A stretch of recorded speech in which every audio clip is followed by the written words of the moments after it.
ఓరుగల్లు గడ్డ మీద సీఎం రేవంత్ రెడ్డి చెలరేగిపోయారు. గులాబీ దళపతి కేసీఆర్ మీద, కాషాయ సారథి కిషన్ రెడ్డి మీద మాటల మిసైల్స్ తో దాడి చేశారు. కేసీఆర్ అనే మొక్కను తెలంగాణలో మళ్లీ మొలవనివ్వనంటూ శపథం చేశారు. ఫామ్ హౌస్ లో ఉన్న కేసీఆర్ ని వదిలిపెట్టేది లేదన్నారు రేవంత్.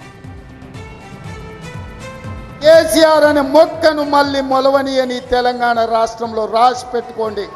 చెప్పిన నాడు ఓడిస్తాని, ఓడించిన పార్లమెంటులో గుండు సున్నా అని చెప్పిన గుండు సున్నా తెచ్చిన ఇవాళ నీ పార్టీని మళ్ళీ మొలకెత్తని ఇయ్యనని ఈ వరంగల్ గడ్డ మీద నుంచే చెప్తున్న కేసీఆర్ కాసుకో, చూద్దాం ఏందో మా కార్యకర్తల పౌరుషమో, విధానాలు, కుట్రలు, కుతంత్రాలు తేల్చుకుందాం.